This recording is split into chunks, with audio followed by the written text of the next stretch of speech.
మురారి సుబ్బారావుని విస్తుపోతూ చూడటం మినహా ఏమీ అనలేకపోయాడు. మురారిని చూస్తుంటే మురారికి ఇదేం తెలియదన్న అనుమానం వచ్చింది సుబ్బారావుకి. మురారి, జ్యోతి. నాకు, జ్యోతికి ఈ మధ్య చాలా దెబ్బలాటలు వస్తున్నాయి. నేను ఎంత సర్దుకుంటున్నా జ్యోతి ఇల్లు నరకం చేస్తుంది. నిన్న నేను గట్టిగా మాట్లాడేసరికి ఇల్లు వదిలిపోతానని, నీ దగ్గరికి వెళ్ళిపోతానని ఏమిటేమిటో వాగింది. సుబ్బారావు అతి ప్రయత్నం మీద ఆ మాత్రం చెప్పగలిగాడు. మురారి నమ్మలేనట్టు చూశాడు. నా దగ్గరికా? నా దగ్గరికి వచ్చేస్తానన్నారా? నాకేం తెలియదే అపనమ్మకంగా అడిగాడు. సుబ్బారావు తల ఆడించాడు. ఇంకా ఏదేదో మాట్లాడిందిరా? నాతో కాపురం కన్నా నచ్చినవారితో 4 రోజులైనా ఉండటం తృప్తి అంది. అవన్నీ చెప్పలేనురా. ఒరేయ్ మురారి! ఇంత జరిగినా జ్యోతి ఇన్ని మాటలోందంటే నీకు ఏమీ తెలియకుండా ఏ భరోసాతో అందిరా? నీకేం తెలియదని ఎలా నమ్మను? సుబ్బారావు కళ్ళనీళ్ల పర్యంతం అయ్యాడు. మురారి మొహం పాలిపోయింది. మైగాడ్! నాకేం తెలియదురా. నువ్వు నమ్మినా మానినా నిజం ఇదిరా. ఆవిడ నాకు వదినగారి వరస, తల్లి లాంటిది. అలాంటి ఆమెతో నన్ను ఇంత నీచంగా ఎలా ఊహించావురా? అన్నాళ్ల స్నేహమే మనది, ఈ మాత్రం తెలుసుకోలేకపోయావురా నా గురించి? మిత్రుడికి ద్రోహం చేసే హీనుడిని కానురా? ఆవేశంగా ఆవేదనగా వణుకుతున్న గొంతుకతో అన్నాడు మురారి. మురారి మొహంలో వేదనను చూశాక సుబ్బారావుకి పూర్తి నమ్మకం కలిగింది. ఇదంతా జ్యోతి తిక్క, పైత్యం తప్ప మురారికి ఏ సంబంధం లేదని అర్థమయ్యాక గుండెల మీద నుంచి బరువు దించినట్లు తేలికపడ్డాడు. లేదురా, నిన్ను అనుమానించడానికి మనస్కరించలేదు నిజంగా. కాని జ్యోతి మాటలు విన్నాక అంత ధైర్యంగా నీ దగ్గరికి వచ్చేస్తానని అందంటే నీ ప్రోత్సాహం ఏమాత్రం లేకుండా ఎలా అనగలిగింది అన్న అనుమానం వచ్చి సుబ్బారావు మురారి చేతులు పట్టుకుని అన్నాడు. ఒరేయ్! నిన్న నేను వచ్చినప్పుడు తనకి ఒక ఉద్యోగం చూసి పెట్టమని, ఆ సంగతి నీతో చెప్పవద్దని అంది. ఆ సంగతి నీతో చెప్పడమా మానడమా అని సందేహించాను. అదొక్కటే నేను చేసిన పొరపాటు. అంతకు మించి ఆమెతో నాకే విషయంలోనూ సంబంధం లేదురా సంజాయిషీ ఇస్తున్నట్లు అన్నాడు మురారి. ఉద్యోగం చూడమన్నా? ఎప్పుడు? నిన్ననా? ఇంకా ఏమంది? కుతూహలంగా అడిగాడు సుబ్బారావు. మురారి నిన్న తామిద్దరి మధ్య జరిగిన సంభాషణ, జ్యోతి ఏడవడం అంతా విపులంగా చెప్పాడు. ఆమె ఉట్టువేసిందని కాస్త సందేహించాను. ఏదో మీ ఇద్దరి మధ్య దెబ్బలాట అనుకున్నానుగాని ఇంత గొడవవుతుందని నాకేం తెలుసు? గొడవ? మా ఇద్దరి మధ్య పెళ్ళైన దగ్గర్నుంచి గొడవలేంది ఎప్పుడు? నిట్టూర్చి అన్నాడు సుబ్బారావు. అసలేమిటి విషయం? ఎందుకింత దూరం వెళ్ళింది జ్యోతి? అనుమానంగా చూస్తూ అడిగాడు మురారి. అంతా తెలిసాక ఇంకా దాయవలసింది ఏమీ లేదని, ఎవరితోనన్నా చెప్పుకుంటే కాస్త మనశ్శాంతి లభిస్తుందని సుబ్బారావు ముందునుంచి జరిగినదంతా చెప్పుకొచ్చాడు. పెళ్లినుంచి జ్యోతి విసుర్లు, కసుర్లు, చీదరింపులు అడుగడుగునా తన లేమిని ఎత్తి చూపుతూ అవహేళనలు చేసి దెప్పటం, తనంత సర్దుకున్నా జ్యోతి పెడసరం, తరువాత మురారి వచ్చిన తర్వాత అడుగడుగునా మురారితో పోల్చి తనని చిన్నపుచ్చుతూ ఎలా అవమానిస్తుందో, దగ్గరికి వచ్చినా ఎంత అసహించుకుని ద్వేషించేదో అన్నీ వివరంగా చెప్పాడు. వింటున్న మురారి మొహం ఎర్రబడింది. అతనికి జ్యోతిమీద పట్టరాని కోపం వచ్చింది. You fool! ఇన్నాళ్లు ఇదంతా ఎలా సహించావురా? దద్దమ్మలా అన్నీ సహించిపడున్నావా? ఇంత అవమానం చేసినా ఎలా భరించావురా? అన్నాడు విస్మయంగా. ఏం చేయమంటావు? మొదట కొన్నాళ్లు స్వభావం అనుకున్నాను, ఏదో చిన్నతనం, ఆడంబరాల మీద మోజు అని సరిపెట్టుకున్నాను. ఆ తరువాత కట్టుకున్నాక అస్తమాను ఇద్దరికిద్దరూ అరుచుకుంటూ కొట్టుకోవటం బాగుండదని నేను తగ్గి చూశాను. మరికొన్నాళ్లు భరించక చేసేదేం లేదని సరిపెట్టుకున్నాను. నీవు వచ్చిన దగ్గరనుంచి బతుకు మరీ నరకం చేస్తుంటే సహించలేక నేను కాస్త తిరగబడ్డాను. దాంతో జ్యోతి మరింత ద్వేషించి సాధించడం మొదలుపెట్టి ఇల్లు మరింత నరకం చేసింది. నీవు రాకముందు ఒకరోజు కాకపోతే మరో రోజు కాస్త తిన్నగా ఉండేది. ఇప్పుడసలు నా ఉనికే భరించలేనట్టు చేదరించుకుంటుంది. మురారి నిట్టూర్చాడు. నాకు తెలియకుండానే నీకు అపకారం చేశానన్నమాట. ఏదో స్నేహితుడివని, చాలా రోజులకు కలిశామని తరచూ వచ్చాను. నా గొప్ప చూపుకోడానికి, నిన్ను చిన్నబుచ్చాలని కాకపోయినా ఆవిడికి సినిమాలు, షికార్లు ఇష్టమని గ్రహించి నీకు ఆమె సరదాలు తీర్చే ఆర్థిక స్తోమత అంతగా లేదని, ఈ విధంగా నా స్నేహం నిరూపించుకోవాలని మిమ్మల్ని ఎప్పుడూ తిప్పేవాడిని. మీ ఇంటికి తరచూ వచ్చేవాడిని. నా చనువు ఆవిడికింత అపార్థహేతు అవుతుందని ఎన్నడూ అనుకోలేదురా. అయినా ఆవిడని ఏ విధంగా ఎంకరేజ్ చేసేటట్టు నేను హద్దులు దాటి ప్రవర్తించలేదురా. మరి ఆమె ఎందుకలా భావించిందో అర్థం కావడం లేదు దోషిలా అన్నాడు మురారి. ఇందులో నీ తప్పు ఏం ఉందిరా?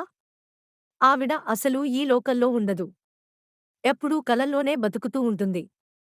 ఆ కలల్లో హీరోలాంటి నీవు కనపడగానే నీ ప్రతిచర్య, నీవు చూపిన చనువు, నీ రాకపోకలు అన్నీ ప్రోత్సాహాన్నిచ్చి ఉంటాయి. నీ స్నేహానికి వేరే అర్థం స్ఫురించి ఉంటుంది. ఇంకేముంది? నన్ను వదులుకుంటే తన మిగతా జీవితం అంతా కలలో మాదిరి నీలాంటి వాడితో గడపవచ్చని పిచ్చి పిచ్చిగా ఆలోచించి ఉంటుంది, సుబ్బారావు అన్నాడు. మురారి ఆలోచనలో పడ్డాడు. సరే, జరిగిందేదో జరిగింది. ఇక ముందు జరగబోయేది ఏమిటి? ఏం చేయదలుచుకున్నావు? You must put an end to this. ఎన్నాళ్లు భరిస్తావు ఇదంతా? సుబ్బారావు విచారంగా తల పంకించాడు. అదే అర్థం కావడం లేదురా. పొమ్మని గట్టిగా అంటే నిజంగా పోయేటట్టే ఉంది. అదే జరిగితే నాకు అంతకంటే అవమానం ఏముంటుంది? ఒకసారి ఇల్లు వదిలి బయటకు వెళ్ళినదాన్ని ఏ పరిస్థితిలోనూ మళ్లీ అడుగు పెట్టనీయను ఇంట్లో. అది మాత్రం నిశ్చయం. ఇల్లు వదిలి వెళ్లడం అంటే ఏమిటో అర్థం తెలిసిరావాలి ఆవేశంగా అన్నాడు సుబ్బారావు. ఆవేశపడుకురా. ఆవేశపడి ఏం లాభం లేదు. ఇలాంటివాళ్లని తెలివిగా ప్లాన్ వేసి ఆట కట్టించాలి. ఎంతైనా ఆమె నీ భార్య. తను తొందరపడినా, నీవు పడినా పర్యవసానం ఒకటే. ఆమె అవమానం నీకు అవమానమే మురారి అన్నాడు. అయితే ఏం చేయమంటావు? ఇవాళ ఆమెతో ఖచ్చితంగా చెప్పెయ్యి. ఉంటే సవ్యంగా అందరి భార్యల మాదిరి కాపురం చేయాలని, లేదు అంటే ఇల్లు వదిలి తక్షణం పోవచ్చు. అంతేగాని ఇదంతా నీవు భరించనని స్పష్టంగా తెలియచేయి. ఆపైన చూడు. ఇల్లు వదలడానికి సిద్ధపడితే ఇక్కడికే వస్తానంది రాని, నా దగ్గరికి రాని. ఆ తరువాత కథ నేను నడిపిస్తాను. నీ దగ్గరికి రాకపోతే ఇంకెక్కడికి వెళుతుంది? ఈ ఊళ్ళో ఆమెకి ఇంకెవరున్నారు తెలిసినవారు? లేరు. ఎవరూ లేరు. వెళితే పుట్టింటికి వెళుతుందేమో అన్నాడు సుబ్బారావు. పుట్టింటికి వెళ్ళినా ఎన్నాళ్ళుంటుంది? అసలు పుట్టింటికి వెళ్లే ఉద్దేశం ఉంటే ఈ పాటికి ఎప్పుడో వెళ్ళేది. అక్కడ ఎక్కువ రోజులుంటే అడగరా? అసలు నీవు జ్యోతి ప్రవర్తన ఇలా ఉందని వాళ్ళకి ఎప్పుడన్నా తెలిపావా? ఎలా చెప్పనురా? నీ కూతురు నన్ను వెధవ కింద జమకడుతుంది అని చెప్పుకుంటే అది నాకే అవమానం కదురా? చెప్పితే మాత్రం వాళ్ళేం చేయగలరు? కూతురికి బుద్ధి చెప్పి తిట్టి పంపిస్తారుగాని బుద్ధి మార్చగలరా? మురారి అంగీకారసూచకంగా తల ఆడించాడు. సరే, జ్యోతి వస్తే ఇక్కడికే వస్తుంది. రాణి, నీవు నామీద నమ్మకం ఉంచు. ఆమెని నీకు అప్పగించే పూచీ నాది. డోంట్ వర్రీ అంటూ మిత్రుడి చెయ్యి నొక్కాడు అభిమానంగా. మురారి వాచి చూసుకున్నాడు. రే, ఇంక నేను వెళ్ళాలి. 11కి ఒక మీటింగు ఉంది. నీవు మామూలుగా ఆఫీస్కి వెళ్ళు. ఏం ఫరవాలేదు. అంతా చక్కబడుతుంది. ఈ మాత్రం దానికి అంత బెంబేలుపడిపోకురా ట్రస్ట్ మీటరు. I am your friend and well wisher అన్నాడు మురారి. సుబ్బారావు థాంక్స్ అంటూ మిత్రుడి చెయ్యి నొక్కి సరే వెడతాను అన్నాడు. ఉండు, ఆలస్యం అయింది. నేను డ్రాప్ చేస్తాను అంటూ కారు తాళాలు అందుకున్నాడు. లెటస్ గో అన్నాడు.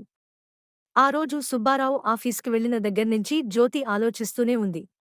మర్నాడే వెళ్ళిపోతానని చెప్పి వెళ్ళకపోతే లోకువైపోతుందేమో.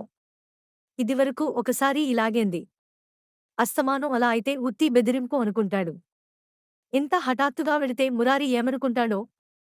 ఏమనుకుంటాడు? చెప్పేస్తుంది తను. వచ్చేశానని చెప్పేస్తుంది. కాదంటాడా? అంతగా కాదంటే ఏదన్నా ఉద్యోగం దొరికేవరకు ఉంటాననొచ్చు. అసలు అతని ధోరణి చూసి తన రాకకి సంతోషించినట్లుంటే ఏ గొడవా లేదు. సుబ్బారావుకి భయపడేవాడేమో. అందుకే అసలు అతను బయటపడటం లేదు. కాకపోతే ఏనాడో ముందంజ వేసేవాడు. ఏం జరిగితే జరిగింది, వెళ్ళిపోవాలి. రోజురోజుకీ సుబ్బారావు మితిమీరిపోతున్నాడు. ఇదివరకు ఊరుకునేవాడు, కాని ఇప్పుడు తిట్టడం, కొట్టడం అన్నీ ఆరంభించాడు. ఇదంతా సహించదు తను. తనంటే ఏమిటో రుచి చూపాలి. ఈ లోకం, ఈ సంఘం, గుడ్డు తనేం లెక్కచేయదు. తనకి కావాల్సింది పొందడం కోసం ఏమన్నా చేస్తుంది. ఈ వెధవ బతుకు 60 ఏళ్లు బతికేకంటే మురారిలాంటివాడికి ఉంపుడుకత్తే అయి 6 నెలలు ఆనందంగా గడపడంలో ఆనందం ఉంది. వెళ్ళాలి. వెళ్ళిపోవాలి. తన ధైర్యం నీరుకారిపోకముందే వెళ్ళాలి. ఏం జరుగుతుందో జరగని. సాయంత్రం సుబ్బారావు వచ్చేలోగా వెళ్ళాలి. జ్యోతి ఆలోచనలు సాగుతుండగానే ఇంకా ఆమె ఏం చేయాలో తోచక ముందంజ వేయడానికి పిరికితనం వెనక్కి లాగుతుంటే మనసుకి నచ్చ చెప్పుకుంటూ ధైర్యం కూడా తీసుకునేలోగానే సుబ్బారావు వచ్చేశాడు. ఆఫీస్కెళ్లినా సుబ్బారావు కూర్చోలేకపోయాడు. అతి కష్టం మీద లంచ్ అవర్ వరకు కూర్చుని, తరువాత తలనొప్పి అని చెప్పి సెలవు తీసుకుని వచ్చేశాడు. అతనెప్పుడు వస్తాడని ఎదురుచూడని జ్యోతి తడబడింది. మొహం గంటు పెట్టుకుని, తనని చూస్తూ మొహం చిట్లించిన జ్యోతిని చూసేసరికి సుబ్బారావుకి తిక్కిరేగింది. అదే మామూలుగా అయితే ఊరుకునేవాడేమోగాని, ఉదయం మురారి ఇచ్చిన భరోసాతో జ్యోతి ఆట కట్టించాలని త్వరపడింది అతని మనసు. ఇంట్లోంచి పోతానన్నావుగా? వెళ్ళలేదేం? ఇంకా ఉన్నావేం? అన్నాడు సూటిగా చూసి. సుబ్బారావు అలా అంటాడని ఎదురుచూడని జ్యోతి చకితురాలైంది. ఆమె అహం దెబ్బతింది. పౌరుషంగా తలెగరేసి, మీరు వచ్చాక మీ ఇల్లు అప్పగించిపోవాలని ఉన్నాను. దొంగతనంగా మీరు లేనప్పుడు వెళ్లే కర్మ నాకేం లేదు దర్పంగా అంది. ఆహా! థాంక్స్. వచ్చాగా, ఇంక వెళ్ళు వ్యంగ్యంగా అన్నాడు సుబ్బారావు. జ్యోతి మొహం ఎర్రబడింది. అవమానం అనిపించింది. వెళతా, మీ ఇల్లు పట్టుకు వేళ్లాడతానని భయపడకండి. పోతా, ఇప్పుడే విసురుగా లోపలికి వెళ్ళింది. చకచకా సూట్ కేసులో బట్టలు పడేసుకోసాగింది ఉక్రోషంగా. సుబ్బారావు చూస్తూ నిర్లిప్తంగా నవ్వుకున్నాడు. జ్యోతి ఆవేశంతో ఏం చేస్తున్నదీ కూడా తెలీలేదు. విసవిస సూట్ కేస్ పట్టుకుని ముందు గదిలోకి వచ్చింది. వెళుతున్నాను. చచ్చినా చస్తానుగాని మళ్ళీ మీ గుమ్మం తొక్కను కసిగా అంది. నిజంగా వెళ్ళిపోతుంటే సుబ్బారావు గాభరాపడి ఆపుతాడని అనుకున్న జ్యోతి, సుబ్బారావు నిమ్మకు నీరెత్తినట్లు చూస్తూ ఊరుకుంటే ఆశ్చర్యపడింది. మంచిది. నువ్వు కోరుకునే అందగాడు, ఐశ్వర్యవంతుడితో హాయిగా ఆనందించు అన్నాడు సుబ్బారావు వ్యంగ్యంగా. ఆ హేళనకి జ్యోతి మొహం ఎర్రపరుచుకుని చురచుర చూస్తూ బయటికి వెళ్ళిపోయింది. Thank you for watching. కోరికలే గుర్రాలైతే ఈ కథను నేను పార్ట్ వైజ్గా అప్లోడ్ చేస్తున్నాను. ఈ స్టోరీ చాలా ఇంట్రెస్టింగ్గా ఉంటుంది. ముందు అప్లోడ్ చేసే వీడియోస్ అన్ని వినిన తర్వాత ఈ వీడియోని కంటిన్యూ చేయండి. నా ఛానల్ సబ్స్క్రైబ్ చేసి నన్ను సపోర్ట్ చేస్తారని ఆశిస్తున్నాను. Thank you for watching.